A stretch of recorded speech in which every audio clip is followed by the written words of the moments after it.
बैठ जाइए सभी।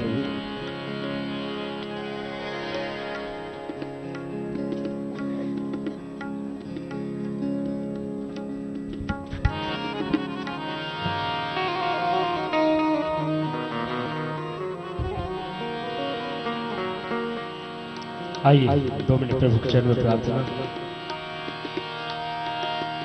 दया करो भगवान हम पर दया करो। आइए तालियों के साथ दोनों हाथ खोलकर। दया करो भगवान हम पर दया करो। हे प्रभु कृपा निधान हम पर दया करो। दया करो भगवान हम पर दया करो। हे प्रभु कृपा निधान हम पर दया करो। तालियों के साथ दोनों हाथ खोलकर।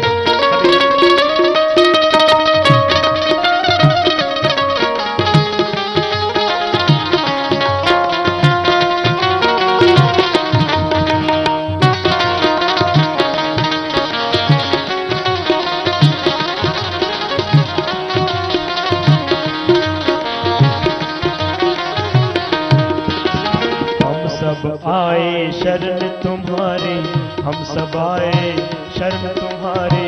सुन लो भगवन विनय हमारे, सुन लो भगवन विनय हमारे।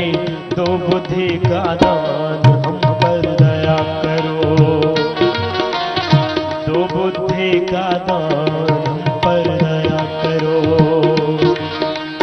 दया करो भगवान हम पर दया करो।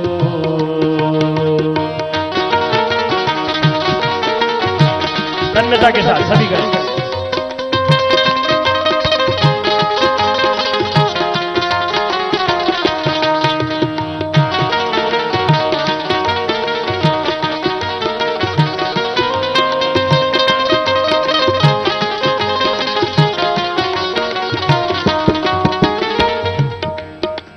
तेरी भक्ति में तन मन हो, शुद्ध सरल सबका जीवन हो।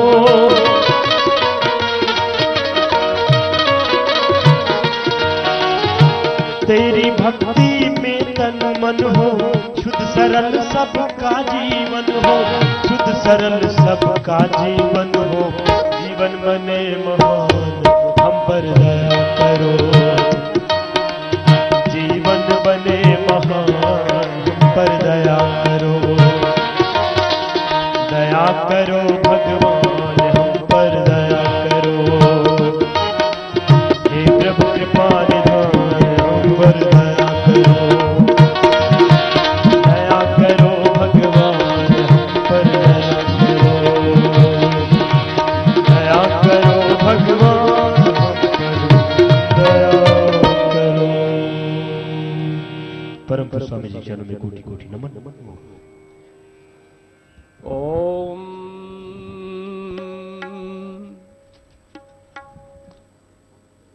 परम श्रद्धे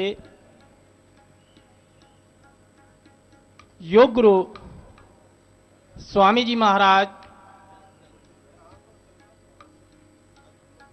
जिनका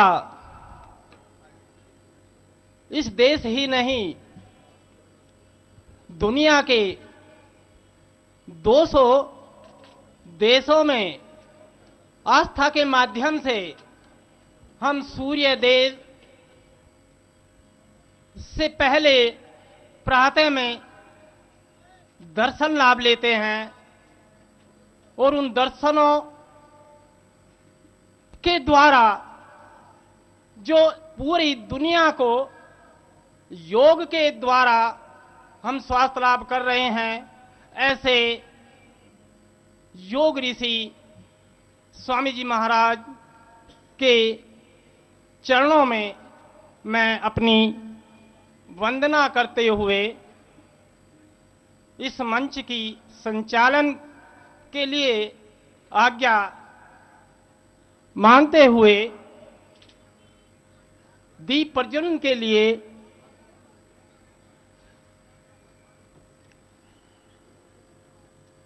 श्रीमती शांति देवी जी, जो हमारी संरक्षिका हैं, मैं उनसे आग्रह करूंगा कि वे आएं और दीप प्रज्वलित करें।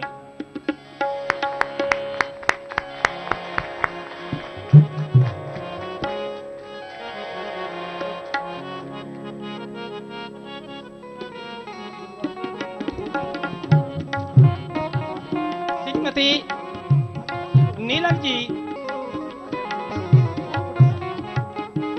श्री पुनीत जी, आचार्य जी, श्री कमलकांत एडवोकेट जी, श्री डॉक्टर चंद्रभूषण जी,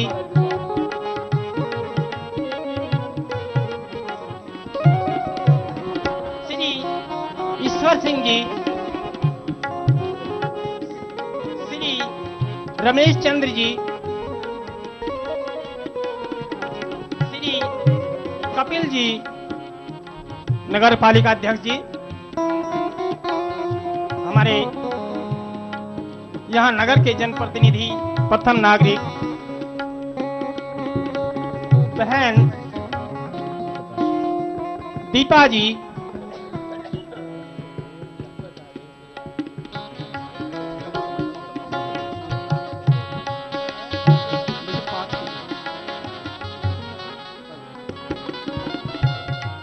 डॉक्टर जितेंद्र जी सेवतिया, अमित कुमार जी, संजय धामा जी,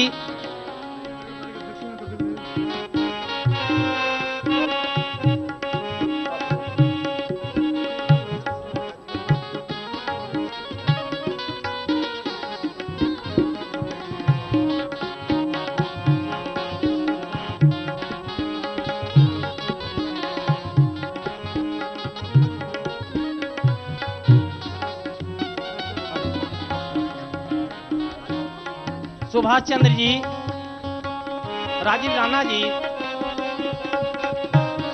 ईश्वर दयाल गर्ग जी, सुशील कुमार जी,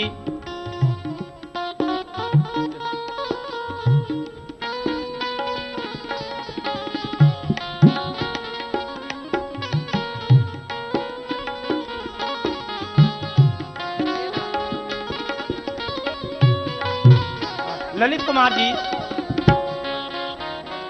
मनोज कुमार जी, आप सभी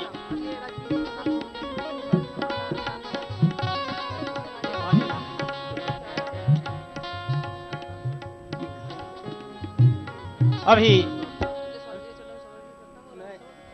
मंच को पूज्य स्वामी जी के चरण कमलों में समर्पित करते हुए प्रस्थान करता हूं। धन्यवाद।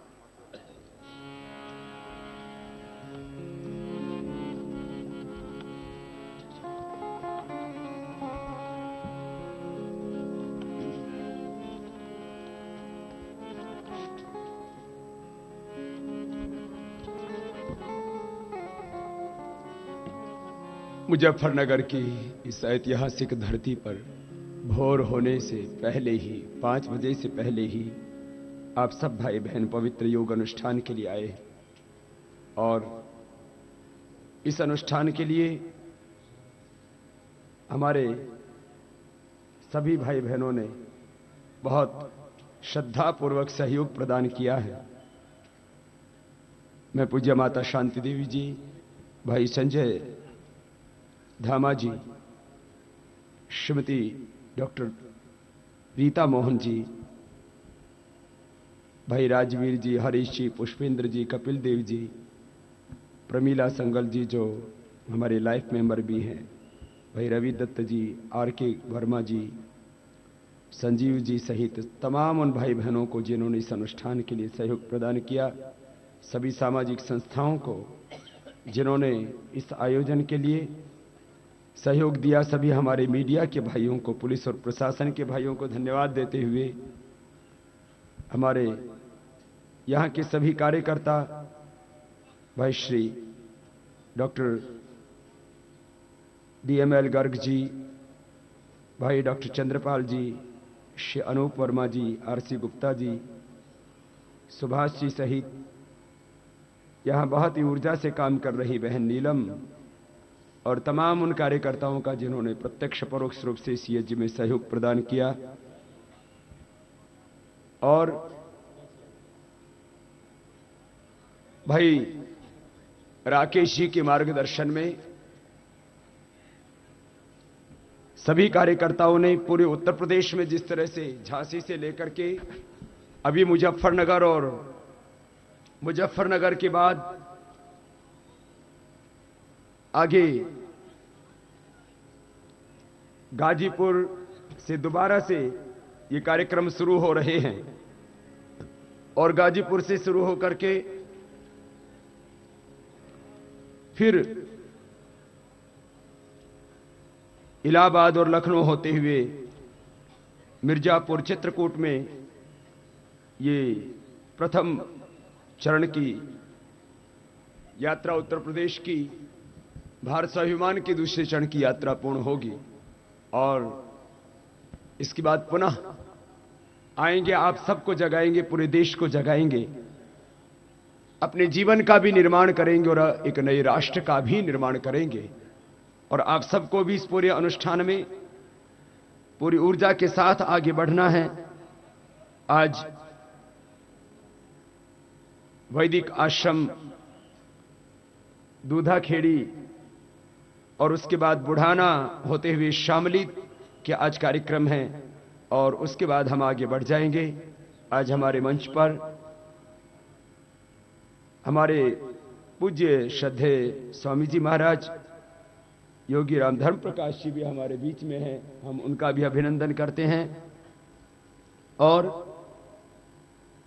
भाई राकेश जी को मैं यहां मंच पर आमंत्रित करता हूं, जिनके मार्गदर्शन में, जिनके नेतृत्व में पूरे उत्तर प्रदेश में इतने सुंदर ऐतिहासिक कार्यक्रम हुए हैं। हमारे मुख्य केंद्रीय प्रभारी भाई राकेश जी का एक बार सबके ओर से जोरदार करताल ध्वनि द्वारा अभिनंदन है, जिन्होंने पूरा जीवन इस यज्ञ के लिए समर्पित किया हुआ है। जिंदल ग्रुप में एक अपनी बड़ी सर्विस को छोड़ करके, उसको तिलांजलि दे करके, त्याग करके इस राष्ट्र हेतु तो अपने जीवन को समर्पित किया है। आज लोग और खास करके उसमें युवा वर्ग, जब कोई बड़ी नौकरी मिल जाए तो उसका एक सपना होता है कि मेरा कैरियर बहुत अच्छा हो।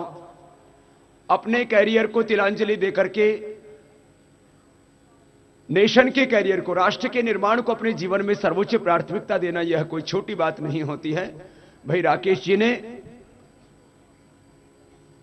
इस जीवन को इस यज्ञ हेतु अर्पित किया है। एक बार पुनः उनका सबकी ओर से बहुत बहुत अभिनंदन है।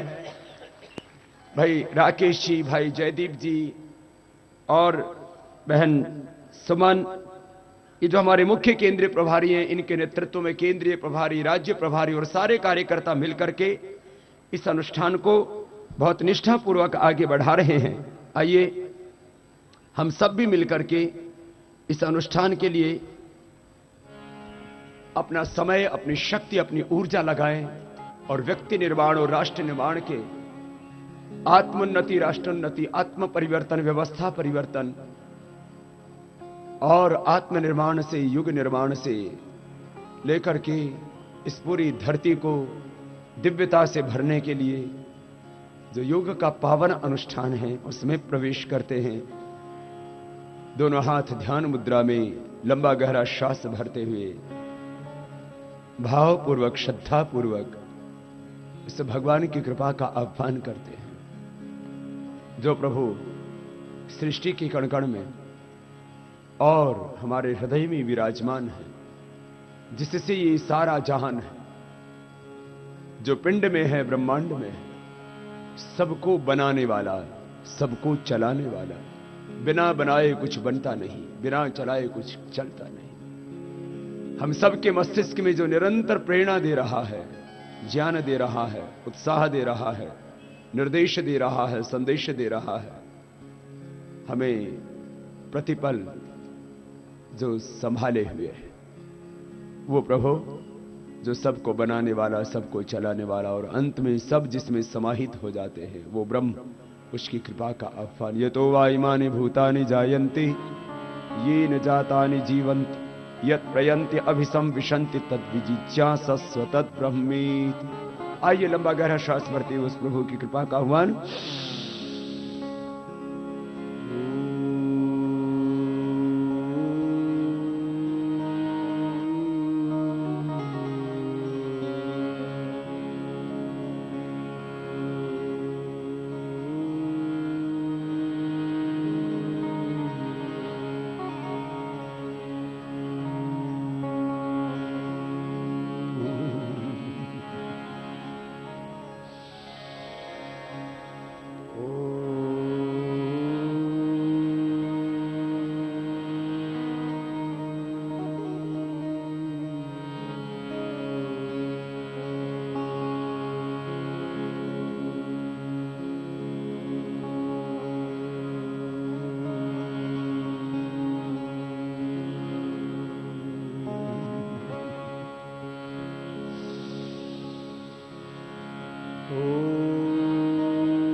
तत्सवितुर्वरेण्यं भर्गो देवस्य धीमहि धियो यो नः प्रचोदयात्। ॐ त्र्यम्बकं यजामहे सुगन्धिं पुष्टिवर्धनम् उर्वारुकमिव बन्धनान् मृत्योर्मुक्षीयमामृतात्। ॐ सहना भवतु सहनौ भुनक्तु सह वीर्यं करवावहै तेजस्विनावधीतमस्तु मा विद्विषावहै। ॐ असतो मा सद्गमय तमसो मा ज्योतिर्गमय मृत्योर्मा अमृतं गमय। ॐ शांति शांति शांति।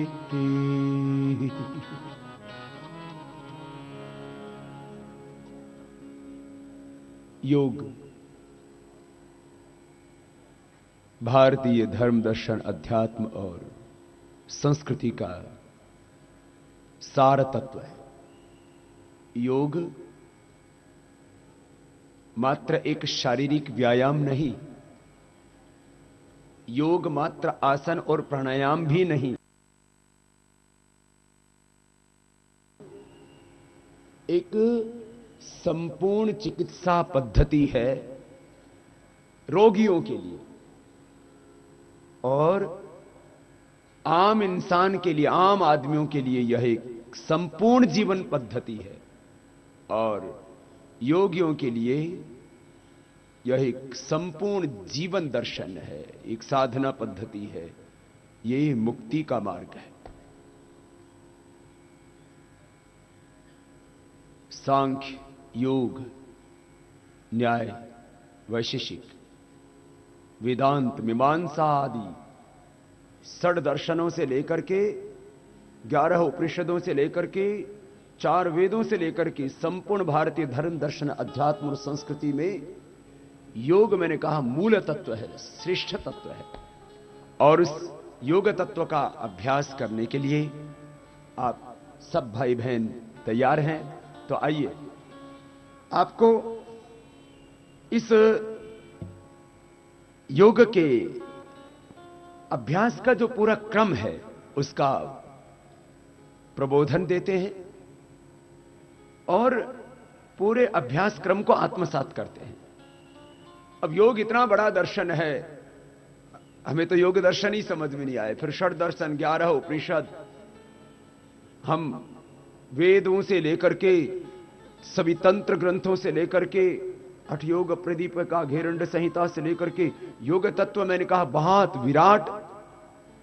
और इसका जो प्रैक्टिकल एस्पेक्ट है, जो क्रियात्मक अभ्यास है, उसका आपको प्रशिक्षण लेना है तो पहले हम प्राणायाम का जो पूरा अभ्यास क्रम है, आजकल कुछ लोग अंग्रेजी के शब्दों को भी ज्यादा समझने लगे हैं और अपनी मूल संस्कृति, भाषा, परंपराओं को थोड़ा विस्मृत करते जा रहे हैं। तो योग का जो पूरा पैकेज है, कितना योग करना है आपको, जिससे कि आपको आपका अभिष्ट, आपको जिस उद्देश्य के लिए आप योग कर रहे हो वो उद्देश्य आपका पूरा हो जाए। तो इसमें मुख्य रूप से पहले 8 क्रियाएं हैं, पहले उनके बारे में थोड़ा बताते हैं। बाएं पैर नीचे, दाहिना ऊपर, एड़ी पर एड़ी, टखने पर टखना, पंजा एक दूसरी पिंडली और जंघा के बीच में, ये सिद्धासन है। जो सिद्धासन में न बैठ पाए वे सुखासन में बैठ जाए। जो बच्चे करना चाहें तो पद्मासन में भी बैठ करके प्राणायाम कर सकते हैं। पद्मासन में बैठना सबके लिए आसान नहीं होगा, क्योंकि सबके शरीर में उतनी फ्लेक्सिबिलिटी नहीं होगी। दाहिना पैर को बाएं पर, बाएं पैर के पंजे को दाहिने पैर के ऊपर रखा, और जो सिद्धासन और पद्मासन में ना बैठ पाए वो सुखासन में बैठ जाए। जो सुखासन में न बैठ पाए पैर खोल के बैठ जाए, जो नीचे न बैठ पाए कुर्सी पर बैठ जाए, लेकिन प्राणायाम जरूर करें। सिद्धासन में लगभग 99% सब भाई बहन बैठ सकते हैं। फिर एक हाथों को मुद्रा विशेष में रखें। देखो, ये जो 5 उंगलियां हैं ब्रह्मांड के 5 तत्वों का प्रतिनिधित्व करती है।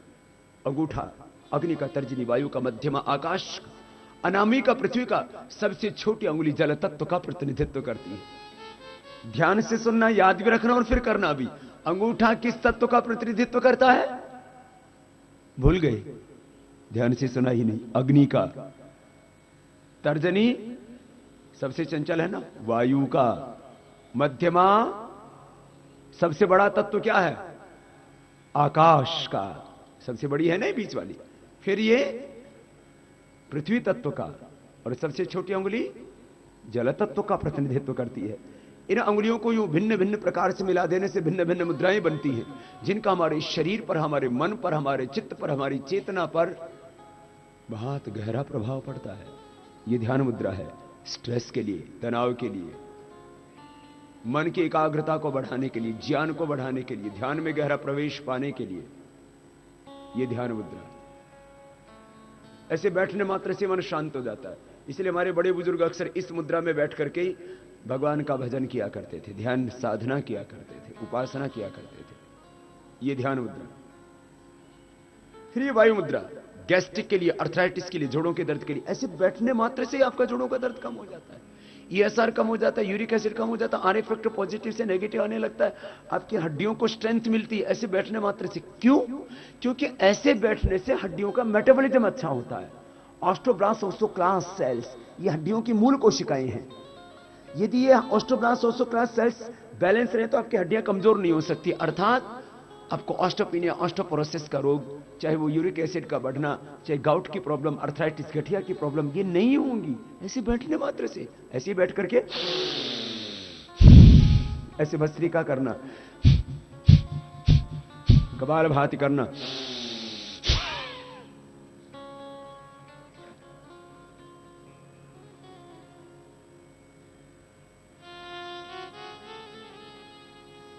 भाई ये प्राणायाम करना। उज्जाई,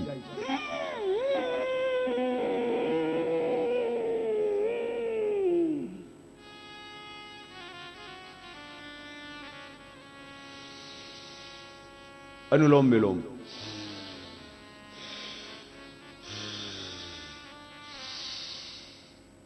ये वायु मुद्रा ऐसी है, इसमें बैठ करके आप ये भस्त्रिका, कपालभाति, बाह्य प्राणायाम, उज्जाई, अनुलोम विलोम 5 प्राणायाम कर सकते हैं।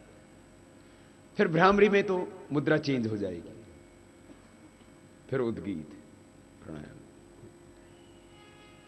ध्यान मुद्रा, भ्रामरी, उद्गीत, ध्यान मुद्रा। फिर भ्रामरी के बाद ध्यान मुद्रा में उद्गीत प्राणायाम, फिर ध्यान। ऐसे तो ऐसे जो पहले के 5 प्राणायाम है आप उनको वायु मुद्रा में बैठ करके कर लें। क्योंकि मैं देखता हूं 99% लोगों को कोई ना कोई गैस्ट्रिक की प्रॉब्लम रहती है, अर्थराइटिस की प्रॉब्लम रहती है, या तो सर्वाइकल स्पोलाइटिस पेन होता है, या कमर में दर्द होता है, या घुटने में दर्द होता है, या तो हो चुका है, या वक्त के साथ, उम्र के साथ हो जाता है। इसलिए वायु मुद्रा बहुत अच्छी है।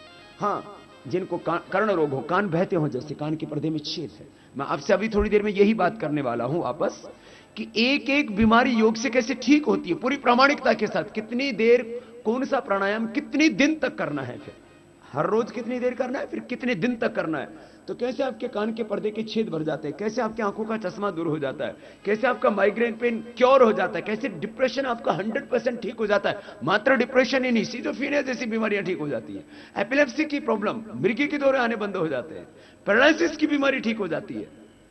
हम यहां बीमारियों को कंट्रोल नहीं, क्योर करते हैं। मैं इस विषय को बाद में पूरा रखूंगा, ये पूरा प्रसंग, लेकिन आपसे कह रहा था कर्ण रोग हो तो ऐसे बैठना, मोटापा है या अंडरवेट है तो ऐसे बैठना, मूत्र रोग है तो ऐसे बैठना, ये वरुण मुद्रा, ये शक्ति मुद्रा। यदि आपका शरीर बहुत कमजोर है तो ऐसे बैठना। कई बार हम प्राणायाम करते हैं तो शरीर इतना कमजोर होता है, लंबा सांस ही नहीं ले पाते और थक जाते हैं, तो ऐसे बैठ करके करो। जो बहुत वीक है ऐसे बैठ के करना। फिर वो जो बहुत कमजोर है वो अश्वगंधा ले लेना, शिलाजीत ले लेना, अश्वगंधा शिलाजीत का कैप्सूल ले लेना, थोड़ा बादाम 5-7 पीस करके ले लो, अखरोट ले लो, दूध ही पी लो, दूध पियो और ऐसे बैठ करके प्राणायाम करो, कमजोरी अपने आप ही दूर हो जाएगी। शक्ति तो भीतर से आएगी, ये बहुत बड़ा सिद्धांत है। शक्ति भीतर है, शांति भी भीतर है, ज्ञान भी सब भीतर है, भगवान भीतर है, सारा ब्रह्मांड भीतर है। ये जो बाहर से हम केमिकल्स और हार्मोन्स के रूप में दवाइयां लेते हैं, सब मेडिसिन हमारे भीतर ही है।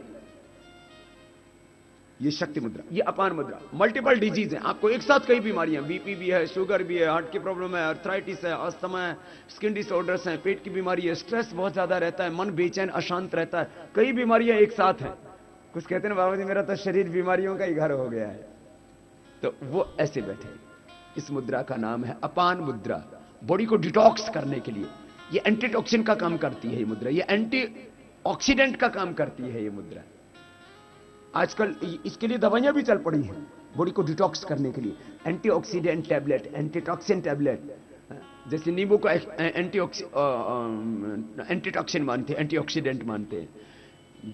खैर विटामिन सी तो जिन भी पदार्थों में होता है वो हमारे आयुष्य को बढ़ाते हैं। तो मैंने आपको मुद्राएं बताई।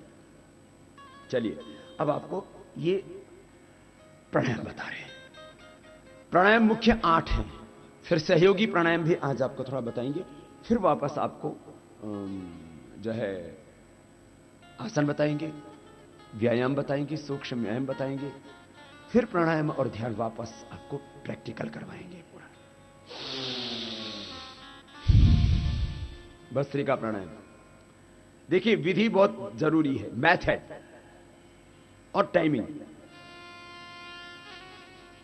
ये हमने ठीक से समझ लिया तो फिर रोगों से भी मुक्ति होगी, भावबंधन से भी मुक्त होंगे। गीताध्ययन शीरस्य प्राणायाम परस्य च नैव सन्ति ही पापानि पूर्व जन्म कृतानि च। एवरेज टाइम क्या होगा? 2.5 सेकंड में सांस लेना, 2.5 सेकंड में छोड़ना, कभी 2 सेकंड लगेंगे, कभी 3 सेकंड लगेंगे। एवरेज टाइम का मतलब होता है 2.5 सेकंड में सांस लेना, 2.5 सेकंड में छोड़ना, 5 सेकंड में हुआ, 1 मिनट में 12 बार हो जाएगा। अब जरूरी नहीं किसी का 10 बार होगा, किसी का 12 बार होगा, किसी का 15 बार भी होगा।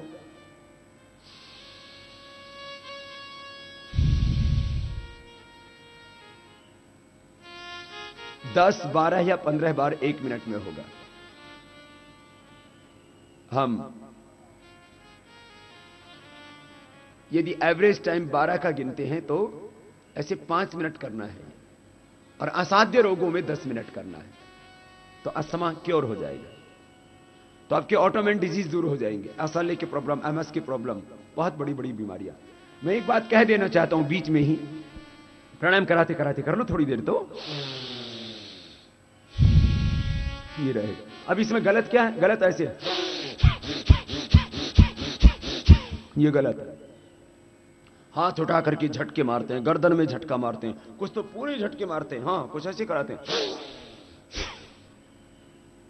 कुछ हाथों को झटका मारते हैं, कुछ पूरे शरीर को झटका मारते हैं, कुछ गर्दन को झटका मारते हैं, चेहरा बिगाड़ लेते हैं, श्वास भरेंगे तो छोड़ोगे, ठीक तरीके से एकदम सहज होकर के, रिलैक्स होकर के, शांत होकर के, एकाग्र होकर के, तन्मयता के साथ करो। एक अनुष्ठान की तरह प्राणायाम करो। हर सांस के साथ ओम का ध्यान करो। ओम इति एकाक्षरम ब्रह्म व्याहरण मामनुस्मरण यः प्रयाति तजन्ते हंसा याति परमां गतिम्। सर्वे वेदा यत्पदम् आमनन्ति तपांसि सर्वाणि च यद्वदन्ति यदिच्छन्तु ब्रह्मचर्यं चरन्ति तत्ते पदं संग्रहेण ब्रवीमि ओम इत्येतत्। प्रणवोधनो श्रह्यात्मा ब्रह्म तल्लक्ष्यमुच्यते अप्रमत्तेन वेधव्यं सर्वत्नर्मयो भवेत्। ओंकारं बिंदु संयुक्तं नित्यं ध्यायन्ति योगिनः कामदं मोक्षदं चैव। ओंकाराय नमो नमः। एक ओंकार सतनाम, एक ओंकार का आश्रय सब रोगों से, सब दुखों से, सब बंधनों से मुक्त कराने वाला है। हर श्वास के साथ ना ओम का ध्यान किया। ओम श्वास लिया तो श्वास छोड़ा तो ओम, ओम ओम के ध्यान के साथ करना तो प्राणायाम ज्यादा पोटेंशियल हो जाएगा, ज्यादा इफेक्टिव हो जाएगा, ज्यादा बेनिफिशियल हो जाएगा।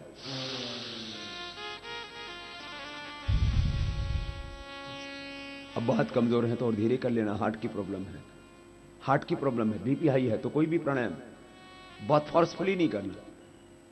अब जैसे हार्ट की प्रॉब्लम है, एंजाइना पेन है तो फिर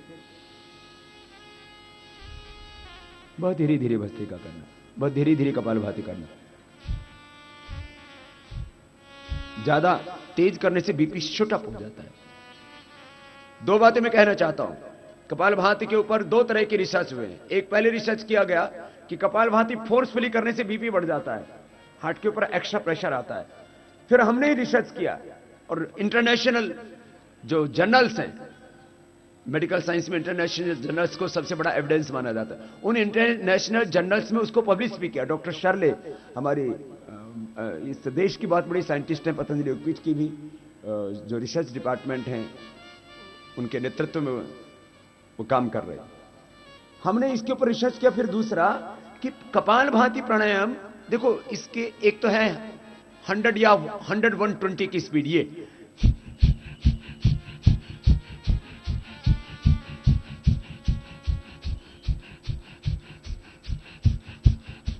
अक्सर इस गति से करवाया जाता था पहले कपालभाति, तो इससे बीपी शूट अप होता है, इससे हार्ट के पेशेंट्स को प्रॉब्लम हो सकती है, इससे बैक एक भी हो सकता है।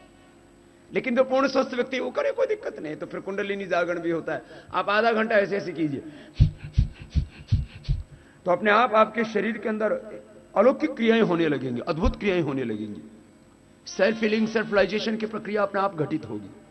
बड़ी अद्भुत प्रक्रिया है, पूर्ण स्वस्थ व्यक्ति तेजी से कर सकता है। लेकिन जिनको बीपी और हार्ट की प्रॉब्लम है, बैकएक है, उनको कैसे करना? इससे बीपी क्यों होता है? इससे हार्ट के ब्लॉकेज दूर होते हैं। जैसे विज्ञान वरदान और अभिशाप है ना, अभी ये लाइट अपने को देखो, ये इलेक्ट्रिसिटी, ये बिजली, ये पावर अपने को पावर देती है, रोशनी देती है, और इससे सारी इंडस्ट्री, सारी दुनिया चल रही है पावर से। तो लेकिन इसको हाथ लगाओ तो मार देती है। ऐसे ही ये प्राणायाम, ये योग गलत किया जाए तो नुकसान करता है और सही किया जाए तो 100% लाभ करता है। भस्त्रिका कपालभाति में करा तो बहुत फोर्सफुली नहीं करना। हार्ट के पेशेंट, बीपी के पेशेंट, जो कमजोर व्यक्ति हैं, कमर में दर्द है, सर्वाइकल स्पॉन्डिलाइटिस पेन है, आंखों की समस्या, अब आंखों की समस्या है, हार्ट की प्रॉब्लम है, या बीपी हाई है, कमर में दर्द है, हर्निया की प्रॉब्लम है, कोलाइटिस की प्रॉब्लम है, और कपालभाति आपने ऐसे जोर से किया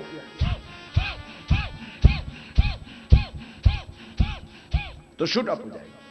आपको कोलाइटिस की प्रॉब्लम, अल्सरेटिव कोलाइटिस है, तो ब्लीडिंग स्टार्ट हो जाएगी, आंतों में सूजन आ जाएगी, लीवर में सूजन आ जाएगी। फिर आपको, यदि आपके आंतें लीवर कमजोर हैं तो हार्ट की प्रॉब्लम बढ़ जाएगी, आंखों पर प्रेशर आएगा। और आपने ऐसे किया तो कोलाइटिस की प्रॉब्लम दूर होगी, अल्सरेटिव कोलाइटिस की प्रॉब्लम दूर होगी, कमर की हड्डियां अच्छी होंगी, रीढ़ की हड्डी अच्छी होगी, मसल सब मजबूत हो जाएंगी धीरे धीरे, बीपी क्योर हो जाएगा, हार्ट की प्रॉब्लम क्योर हो जाएगी। और कपालभाति और फिर अनुलोम विलोम ठीक से करेंगे तो रेटिनाइटिस पिगमेंटोसा की प्रॉब्लम, ग्लूकोमा की प्रॉब्लम, कैटरेक्ट की प्रॉब्लम, आंखों की रोशनी खत्म हो गई तो रोशनी आ जाएगी। ये बड़ी अद्भुत। तो आज आपको मुझे पूरा दीक्षित करके जाना है। गहराई से योग सिखा रहा हूं, सावधानी भी बता रहा हूं, नहीं तो हानि होगी। फिर ये दूसरा आ गया। तो भस्त्रिका प्राणायाम 2.5 सेकंड में लेना, 2.5 सेकंड में छोड़ना, 5 सेकंड में एक बार, 1 मिनट में 12 बार, 5 मिनट में 60 बार।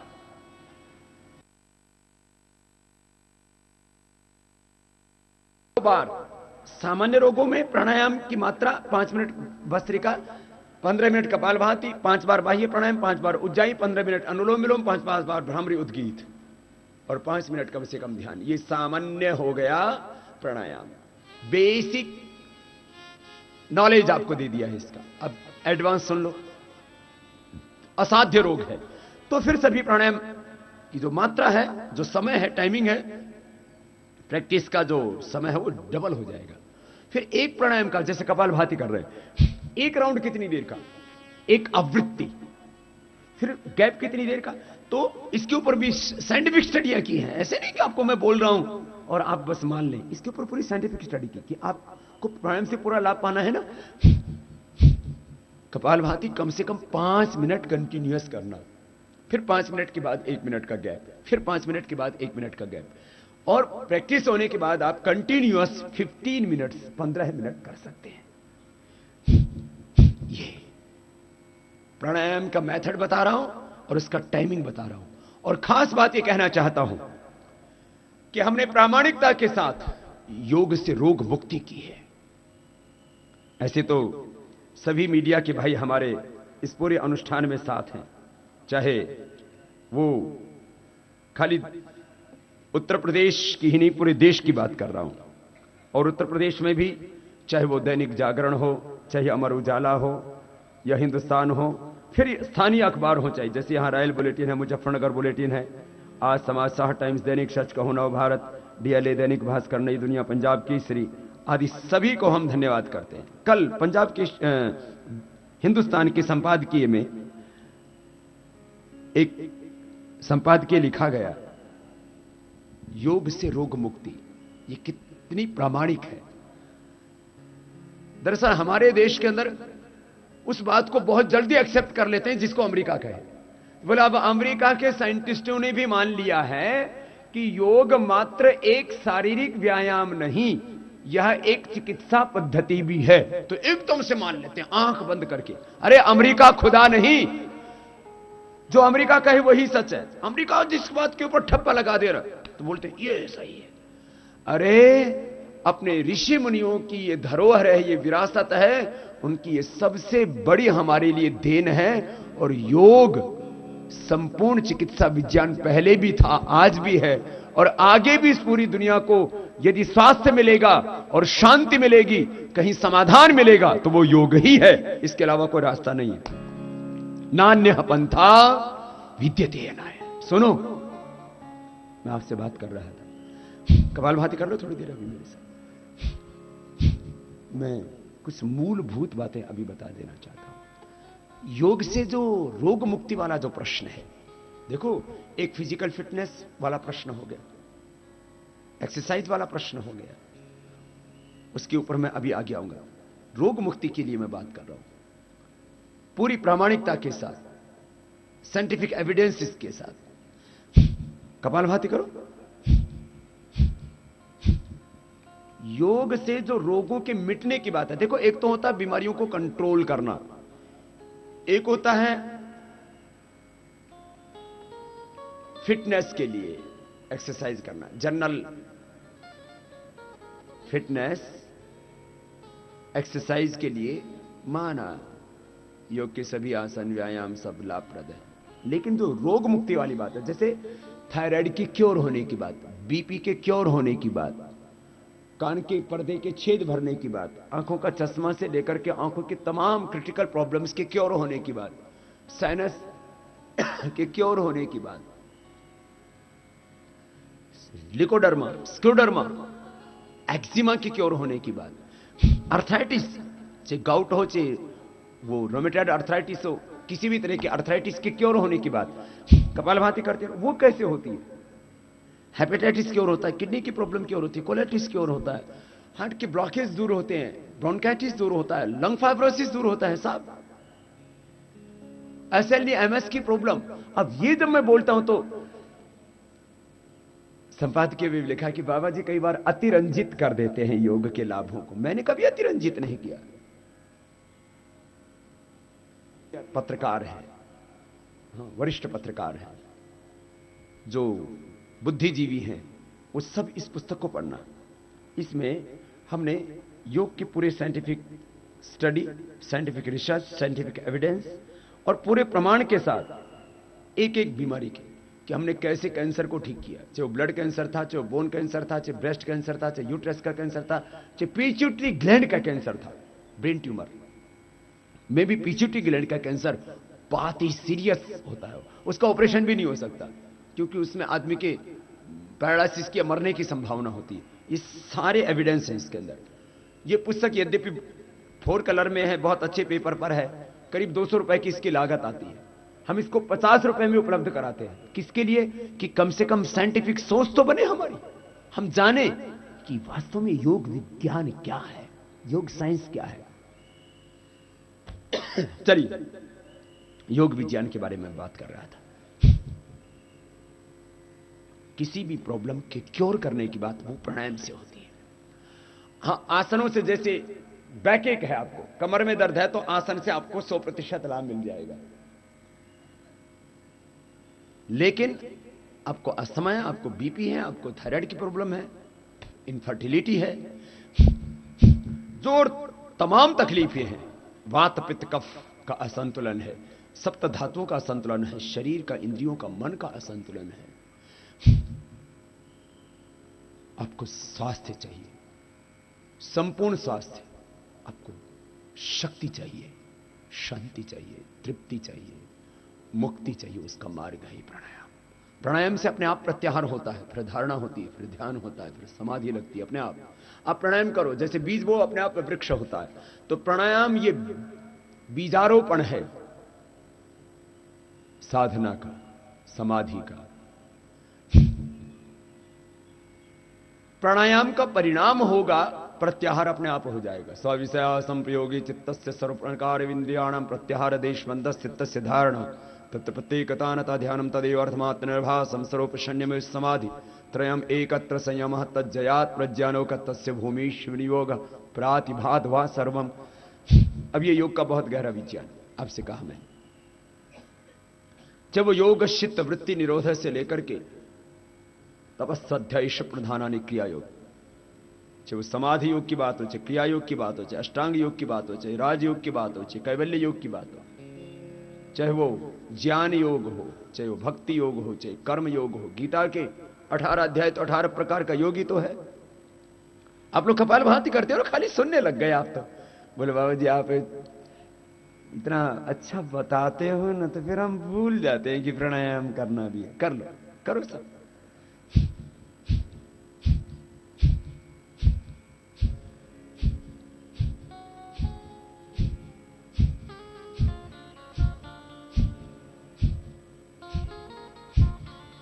एक लय के साथ करना, एक रिदम के साथ करना, एक तन्मयता के साथ करना।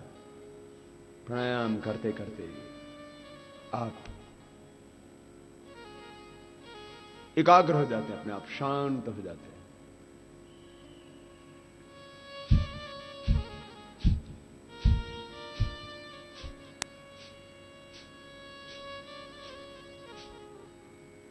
तन्मयता के साथ करते रहिए, करो सब लय के साथ करो।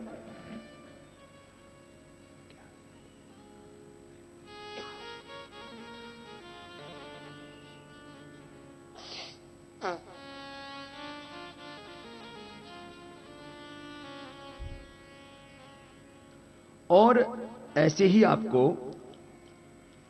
हर रोज ये योग करना है। चलिए, अभी मुझे आगे आपको बहुत कुछ बताना है। आज एक दिन में बहुत कुछ सिखाना है। तो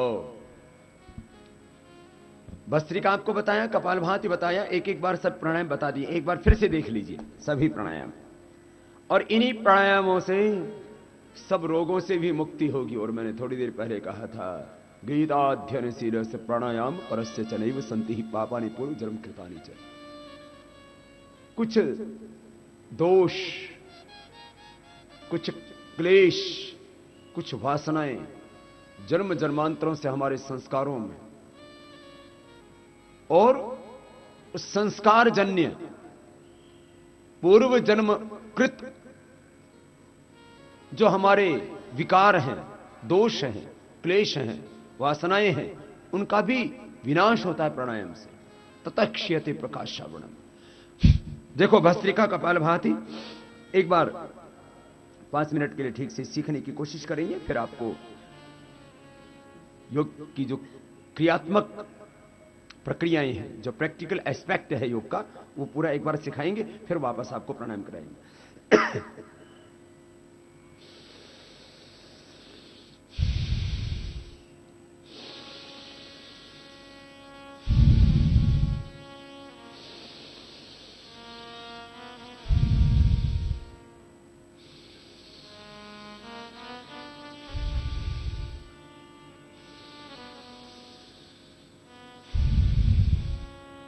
ये राइट मेथड है भस्त्रिका का, कपालभाति का। ये राइट मेथड है, सही तरीका। फिर बाह्य प्राणायाम का, श्वास को अंदर भरा सहजता के साथ,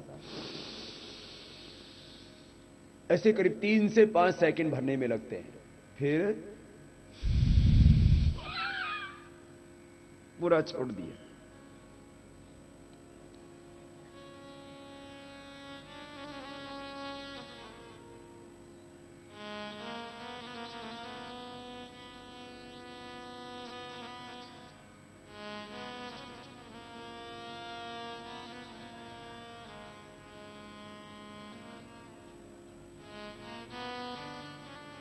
करीब 3 से 5 सेकंड सांस को लेने में, करीब 3 से 5 सेकंड सांस को छोड़ने में, 10 से 15 सेकंड सांस को बाहर रोक के रखते हैं अपने अपने सामर्थ्य के अनुसार।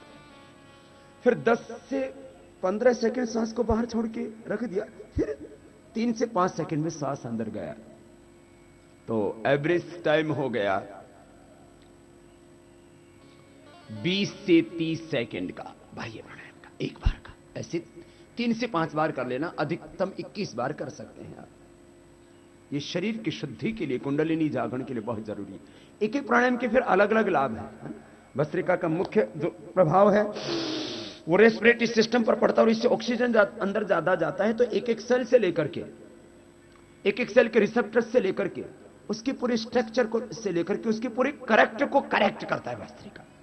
तो भस्त्रिका प्राणायाम अस्थमा के लिए, और क्योंकि जितना ज्यादा ऑक्सीजन अंदर जाएगा उतना ग्लूकोज भी हमारा ज्यादा बर्न होता है, क्योंकि ऑक्सीजन और ग्लूकोज दोनों माइटोकॉन्ड्रिया में अंदर जाकर के एनर्जी को जनरेट करते हैं। तो जिनका एनर्जी का लेवल कम है उनके लिए भस्त्रिका प्राणायाम, जिनका शुगर का लेवल ज्यादा उनके लिए भस्त्रिका प्राणायाम, जिनको कैंसर है उनके लिए, जिनको टीबी जैसे SLE MS ऑटोइम्यून डिजीज जैसे रोग उनके लिए भस्त्रिका प्राणायाम, और सर्दी जुकाम कफ अस्थमा के लिए भस्त्रिका प्राणायाम। इसके अलग लाभ है। फिर देखो ये कपालभाति, अब इसका मुख्य प्रभाव लीवर, स्प्लीन, देखने में लग रहा है ना, liver, spleen, intestine, pancreas, uterus, ovary, prostate, ये सारा तो ये भीतर है।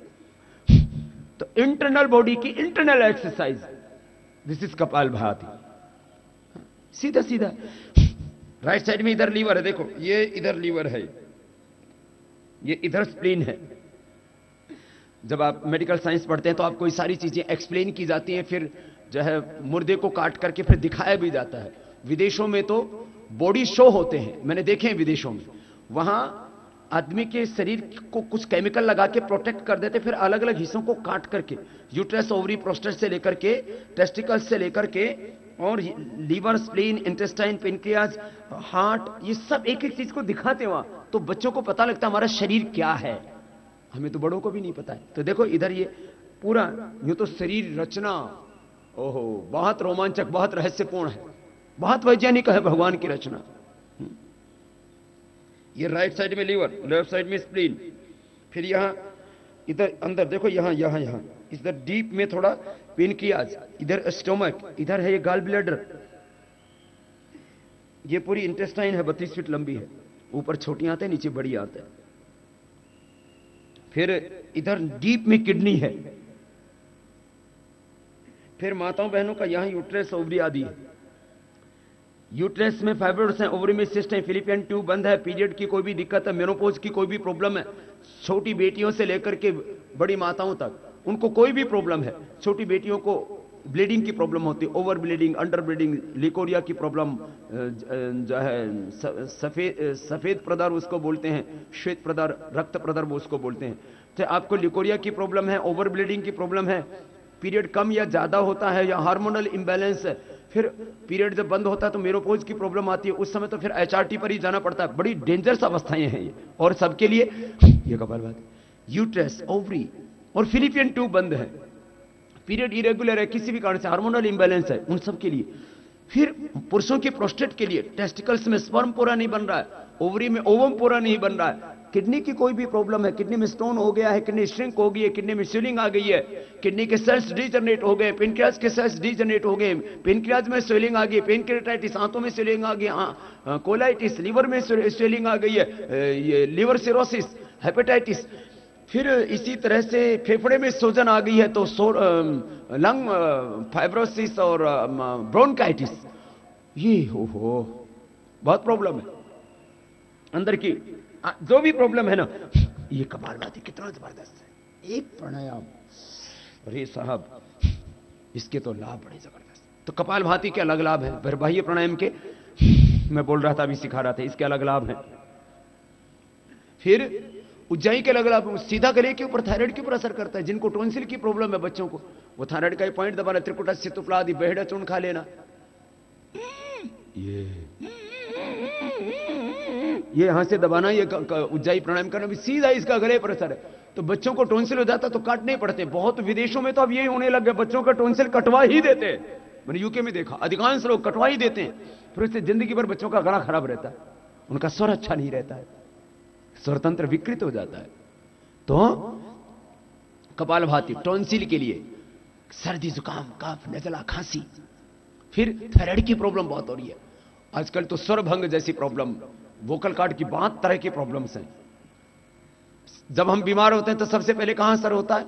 जब हम बीमार होते हैं तो सबसे पहले गला खराब होता है, फिर पेट खराब होता है, फिर फेफड़े में इन्फेक्शन होता है। प्राणायाम करने वालों को ना गले में इन्फेक्शन होगा, ना फेफड़े में इन्फेक्शन होगा, न किसी तरह से पेट में इन्फेक्शन होगा।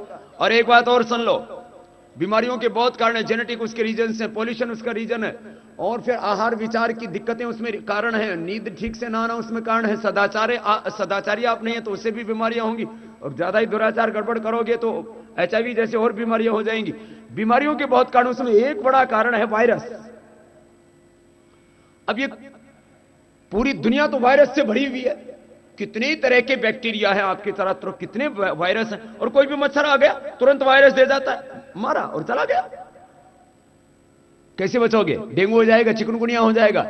आप योग करते हो तो आपका इम्यून सिस्टम इतना अच्छा होता है, आप 99% आप किसी भी तरह के बैक्टीरिया और वायरस से प्रभावित नहीं होते। यह बहुत बड़ी बात है, कोई दवाई नहीं है इसकी कि आप कोई बैक्टीरिया, कोई वायरस आपके ऊपर इफेक्ट ना करे। लेकिन योग ऐसा है, मैं इसको पिछले करीब 15-20 सालों से अनुभव करता हूं। सारे हिंदुस्तान के मच्छर मुझे काटते हैं। हां, यहां वालों ने भी, मुजफ्फरनगर वालों ने मुझे बहुत काटा है, अभी भी काट काट के जा रहे पीछे से। और यहां के मच्छर भी बड़े मजबूत हैं, बेहोश भी जल्दी नहीं होते। मैंने देखा, वो तो फिर बाद में उन्होंने जो भी आजकल वो दवाई दुई छिड़कते हैं, मंडी समिति वाले नाराज मत होना भैया, बोले हाँ आपका गेस्ट हाउस बहुत अच्छा है, लेकिन क्योंकि मंडी में तो सब चीजों की मंडी है, तो मच्छरों की भी मंडी है उधर। तो मैंने देखो इतने मोटे मोटे मच्छर, और कईयों ने तो आते ही मुझसे प्रेम पूर्वक मिलन किया। तो मैं आपको इसलिए इस बात को कह रहा हूं कि मच्छर तो मुझे भी काटते, लेकिन आज तक तो मुझे मलेरिया नहीं हुआ, आज तक तो मुझे चिकनगुनिया, डेंगू नहीं हुआ। कुछ लोग बोलते बाबा ऐसे मत बोला करो, नजर लग जाएगी आपको। हम तो सबकी नजरें उतारते हैं। सुनो, प्राणायाम करोगे आपका इम्यून सिस्टम इतना हो जाएगा कि आपका कोई बैक्टीरिया, कोई वायरस इफेक्ट नहीं करेगा। ये तो मच्छर वाले, फिर कुछ पानी से बैक्टीरिया आते हैं, कुछ हवा से बैक्टीरिया आते हैं, कुछ खाने पीने की चीजों में बैक्टीरिया आते हैं। और मांस तो कभी नहीं खाना। जो शुअर का मांस खाते हैं, सुन लो, उसमें एक कीड़ा होता है, दिमाग में जाके घर बना लेता है, फिर आदमी बेमौत मरता है उससे। हाँ, और सुनो, अच्छा, जिससे किसी को टीबी होती है, फेफड़े की टीबी, आप उसके पास में बैठे हो, तुरंत उपहार मिलेगा। लेकिन आप योग करते हो तो टीबी के बैक्टीरिया अंदर जाती बॉडी किल कर देती है उनको, इम्यून सिस्टम को स्ट्रांग करता है। साहब कितना बताऊं, योग की महिमा अपरंपार, बस अनंत महिमा है प्राणायाम की। अभी मैं आगे आपको पूरा बता रहा था, पूरा प्राणायाम बता देता हूं। भस्त्रिका, कपालभाति, बाह्य प्राणायाम समझ में आ गया ना, पूरा टाइम भी बताया उसका। फिर अग्निसार, श्वास को एक बार भरा, भर के छोड़ दिया, छोड़ दिया, करीब 2.5 सेकंड में लेना, 2.5 सेकंड में छोड़ना, छोड़ करके 10, 15, 20 से लेकर के 30 बार, 10 से लेकर के 30 बार पेट को अंदर खींचा, ढीला छोड़ा। ये तरकीब बता रहा हूं, मेथड समझा रहा हूं, टाइमिंग बता रहा हूं, ध्यान से सीखना और फिर निरंतरता के साथ करना। तब मैं जो कह रहा हूं वो सब कुछ होगा। टीबी भी मिटेगी, कैंसर भी मिटेगा, बीपी, शुगर, सारी बीमारियां मिटेगी। लेकिन एक ही शर्त है, मेथड ठीक हो, टाइमिंग प्रॉपर होना चाहिए और कंटिन्यूटी, निरंतरता होनी चाहिए, लंबे समय तक श्रद्धा पूर्वक करना।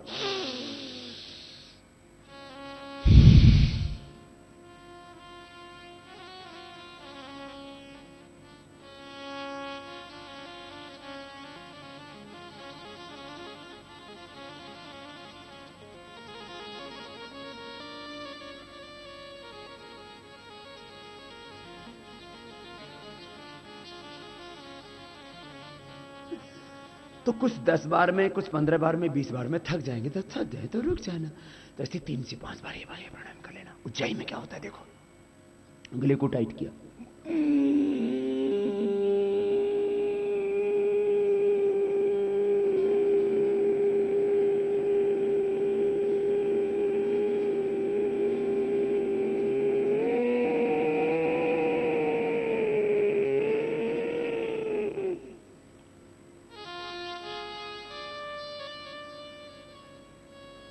योग विज्ञान कार्यक्रम में अभी लेते हैं हम एक छोटा सा विराम।